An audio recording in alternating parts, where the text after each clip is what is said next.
명품 가방을 사려고 새벽부터 백화점 앞에 줄 서는 사람들을 보면 우리는 자본주의의 욕망이라고 손가락질하지만 지금 이 순간에도 새벽 4시 차디찬 거리 한복판에 텐트를 치고 스마트폰 화면을 1초 단위로 확인하며 떨고 있는 사람들이 있습니다. 이들의 눈빛엔 욕망이 아니라 절박함이 가득하고 이들이 기다리는 건 한정판 명품이 아니라 고열에 시달리는 내 아이를 봐줄 소아과 의사라는 사실을 믿을 수 있겠습니까? 소득 3만 불 시대라고 자랑하는 대한민국에서 아픈 아이를 데려갈 병원이 없어서 부모가 길바닥에서 밤새 줄을 서야 하는 이 기막힌 현실.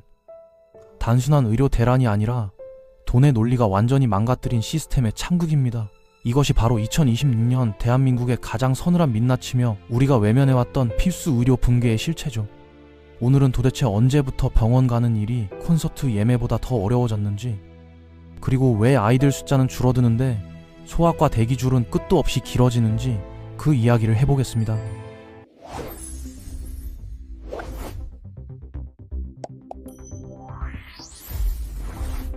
많은 사람들이 소아과 오플런 현상을 보면서 요즘 아이들이 유난히 많이 아프거나 부모들이 과민 반응을 보이는 거라고 쉽게 생각하는데 이건 완전히 틀린 진단입니다.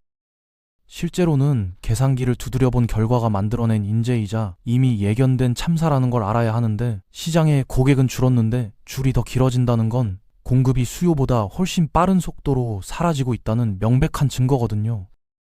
실제로 아이를 치료하던 의사들이 소아과 간판을 떼어내고 무서운 속도로 떠나고 있다는 뜻이고, 여러분 동네 상가 건물 3층을 한번 자세히 올려다보시면 작년까지 분명 땡땡 소아청소년과였던 간판이 어느새 땡땡 의원으로 슬그머니 바뀌어 있는 마법 같은 장면을 발견하실 겁니다. 그 간판 밑에는 현미경으로나 볼 수 있을 만큼 작은 글씨로 진료 과목 피부과 미용 클리닉이라고 써 있는데, 이건 평생 아이들만 진료하던 소아과 전문의들이 전공을 포기하고 보톡스 주사기를 들었다는 의미입니다. 청진기만 붙들고 살던 분들이 갑자기 레이저 기계를 다루게 된 이 변화를 단순히 의사들의 돈욕심이라고 비난하기 전에 한번 장불의 장부를 들여다봐야 하는데, 장부를 펼쳐본 순간 이건 변심이 아니라 가라앉는 배에서 필사적으로 탈출하는 생존기라는 사실이 명백해집니다. 대한민국 의료 수가 체계는 기형적으로 왜곡되어 있어서 의사가 사람의 몸을 열고 생명을 구하는 수술 비용보다 쌍꺼풀 한 번 만드는 게 훨씬 돈이 된다는 게 냉혹한 현실이거든요. 생명을 살리는 행위보다 외모를 가꾸는 행위가 더 높은 가격표를 달고 있는 이 역설적인 시스템 속에서 의사들은 냉정한 선택을 할 수밖에 없었던 거고, 특히 소아과는 상황이 더 심각합니다. 소아과는 비급여 항목이, 그러니까 건강보험이 적용되지 않아서 의사가 자율적으로 가격을 매겨 수익을 낼 수 있는 돈 되는 진료가 사실상 전무한 유일한 진료과라고 봐도 과언이 아닙니다.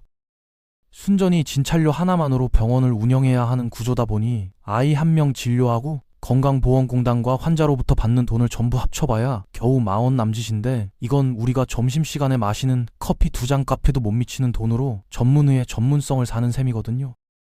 이런 상황에서 병원 월세를 내고 간호사 월급을 지급하고 비싼 의료 장비를 유지하려면 결국 남는 건 딱 하나, 박리담의 전략뿐이었던 겁니다.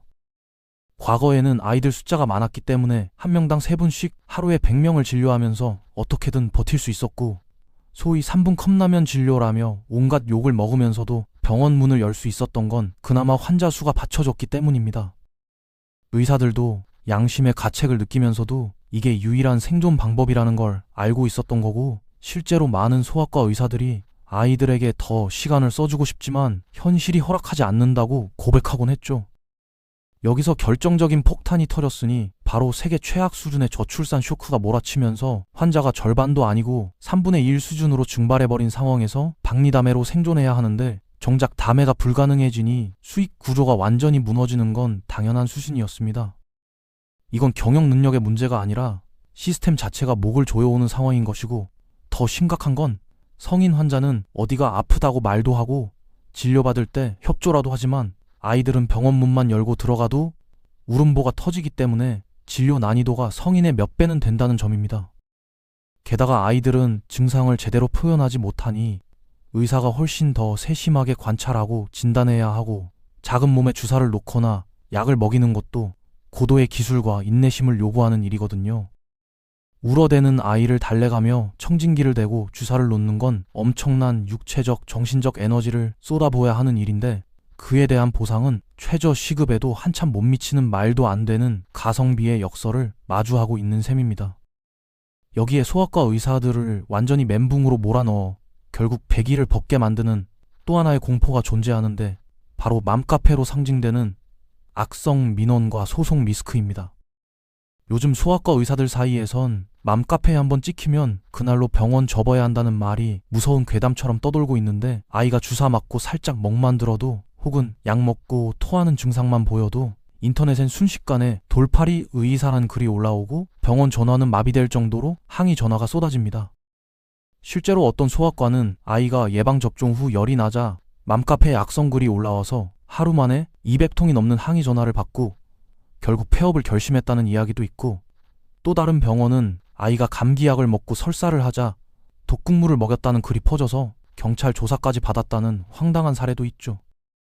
심지어 불가항력적인 의료사고라도 발생하면 수억 원대 소송이 걸리는데 아침부터 저녁까지 아이들 목을 들여다봐도 쥐꼬리만 한 수입밖에 못 버는 주제에 짊어져야 할 위험 부담은 인생 전체를 담보해야 할 수준이니 수지타산이 맞을 리가 만무합니다.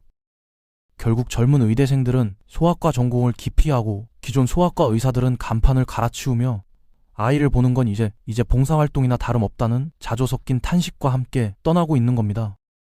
통계를 보면 최근 5년간 소아과 개원의 수가 30% 넘게 줄었다는 충격적인 숫자가 나오는데, 이건 단순한 감소가 아니라 필수 의료의 기반이 통째로 무너지고 있다는 명백한 신호거든요. 한 지역의 소아과 의사는 인터뷰에서 20년 동안 소아과를 운영했지만 이제는 한계에 도달했다며 하루 12시간 일해도 손에 쥐는 건 최저임금 수준이고 조금만 실수해도 인생이 끝날 수 있는 위험을 감수하며 일할 수 없다고 고백했습니다. 그 결과가 바로 지금 우리가 목도하고 있는 의료 난민으로 전락한 부모들의 모습이고, 낮엔 동네 소아과 오픈런을 뛰고 밤엔 응급실 뺑뺑이를 도는 게 일상이 되어버렸습니다. 아이가 38도에서 40도를 오르내리며 열성 경련까지 일으키는데 받아주는 병원이 없어서 구급차 안에서 몇 시간씩 떠돌다가 다른 시도로 넘어가는 일이 이제는 흔한 풍경이 되었는데, 실제로 경기도의 한 부모는 아이가 고열로 쓰러졌는데 주변 5개 병원에서 모두 거절당하고 결국 서울까지 올라가서 새벽 3시에야 응급실에 들어갈 수 있었다는 사연을 올렸습니다. 이게 2026년 대한민국의 현실이라는 게 믿기지 않지만, 더 충격적인 건 이게 특별한 사례가 아니라 전국 어디서나 벌어지고 있는 일상이 되어버렸다는 점이죠. 지방 상황은 더욱 참담해서 군 단위 지역에는 소아과가 아예 제로인 곳이 부지기수이고, 아이가 아프면 차를 몰고 1시간 이상 달려 대도시까지 원정을 떠나야 하는데, 이게 과연 21세기를 살아가는 우리가 감내해야 할 현실인지 묻지 않을 수 없습니다. 어떤 지방 도시에서는 유일하게 남아있던 소아과가 문을 닫자 부모들이 탄원서를 제출하고 월급을 모아서라도 의사 선생님을 모셔오겠다며 애원했지만 결국 실패했고, 지금은 그 지역 아이들이 아프면 40km 떨어진 다른 도시로 가야 하는 상황이 되었죠. 정부는 급하게 진료 수가를 올려주겠다거나 지원금을 지급하겠다며 각종 대책을 쏟아내고 있지만 현장 의사들의 반응은 차갑기만 한데, 이미 완전히 무너진 의료 인프라를 재건하기엔 너무 늦었고 한번 깨진 신뢰는 돌이킬 수 없다는 게 일반적인 평가입니다. 현재 의대생들 사이에서 소아과는 들어가면 인생 망하는 과로 낙인 찍혀 있고, 올해 소아청소년과 전공의 모집률은 처참한 숫자를 기록했는데, 한 의대 교수는 인터뷰에서 지금 의대생들에게 소아과를 권하는 건 양심이 없는 짓이라고 말할 정도로 상황이 심각하거든요. 이대로 간다면 10년 후 우리 아이들의 맹장염 수술을 집도해줄 의사가 대한민국에 존재하지 않을지도 모르는 일이고, 20년 후에는 소아과라는 진료 과목 자체가 의학 교과서에서나 볼 수 있는 역사가 될지도 모릅니다. 아이를 낳으면 현금을 주겠다는 정책들은 쏟아지는데 정작 아픈 아이를 치료할 병원은 계속 사라지는 이 모순적인 상황에서 아이 낳아라 1000번 외친들 무슨 소용이 있겠습니까? 고열에 시달리는 내 아이를 안고 뛰어갈 응급실 하나 없는 나라에서 누가 출산을 결심하겠냐는 말이고, 소아과의 소멸은 단순한 의료 공백이 아니라 대한민국 소멸을 예고하는 가장 명확하고도 섬뜩한 경고음입니다. 자본은 절대 거짓말을 하지 않고 언제나 더 큰 이익과 더 낮은 위험을 향해 흘러가기 마련인데, 아이들의 생명을 다루는 일이 가장 돈이 안 되고 가장 위험한 직업이어버린 나라에서 의료 붕괴는 필연적인 귀결일 수밖에 없죠. 새벽 5시 매서운 찬바람을 맞으며 병원 앞에 줄선 저 부모들의 떨리는 어깨 너머로 국가의 미래가 함께 얼어붙고 있다는 사실을 우리는 똑바로 봐야 하며, 결국 이 모든 상황은 생명이라는 무엇보다 소중한 가치를 헐값에 거래해온 우리 사회가 받아든 청구서입니다. 이것은 시스템의 모순을 방치한 대가로 치러야 할 혹독한 벌금이라고 할 수 있고, 의사들을 돈만 밝히는 집단으로 비난하기 전에 왜 그들이 자신의 전공 분야를 버리고 피부 미용 시장으로 떠밀릴 수밖에 없었는지 그 구조적 모순을 제대로 들여다봐야 합니다. 그 구조적 모순을 제대로 들여다보지 않는다면 다음 타깃은 산부인과가 될 것이고, 그 다음엔 외과가 될 것이며, 결국엔 우리 모두가 의료 난민이 되는 날이 다가올 겁니다. 돈의 흐름은 잔인할 정도로 냉정해서 감정에 호소한다고 해서 방향이 바뀌지 않으며, 오직 확실한 보상과 합리적인 시스템만이 떠났던 의사들을 다시 아이들 곁으로 불러올 수 있을 테니까요. 지금 당장 내 아이가 건강하다고 해서 남의 일처럼 넘길 문제가 아닌 게, 소아과 붕괴는 곧 필수 의료 전체의 도미노 붕괴로 이어질 수밖에 없는 첫 번째 방아쇠이기 때문입니다. 아픈 아이를 품에 안고 발을 동동 구르는 부모의 모습이 언젠가 나의 모습 혹은 내 자식의 모습이 되지 않으리란 보장은 그 어디에도 존재하지 않으며, 이것이야말로 우리가 지금 이 순간 이 불편한 현실에 귀를 기울여야만 하는 절박한 이유입니다. 시장은 결코 거짓말을 하지 않고, 여러분이 매일 습관처럼 마시는 커피 한 잔 값에도 못 미치는 진료비로 내 아이의 목숨을 맡기고 있다는 이 불편한 진실과 마주할 때 비로소 변화는 시작될 수 있습니다. 우리가 너무나 당연하게 여겨왔던 집 앞 동네 소아과라는 인프라가 사실은 누군가의 희생과 기형적인 구조 위에 아슬아슬하게 버티고 있었다는 걸 깨닫는 순간 우리는 스스로에게 질문을 던져야 합니다. 과연 우리는 정당한 대가를 지불하고 있는가? 그리고 이 시스템이 앞으로도 계속 유지될 수 있는가라는 근본적인 질문 말이고, 소아과 오플런은 단순한 줄서기 현상이 아니라 붕괴 직전인 대한민국 의료 시스템이 우리에게 보내는 마지막 경고 신호일지도 모릅니다.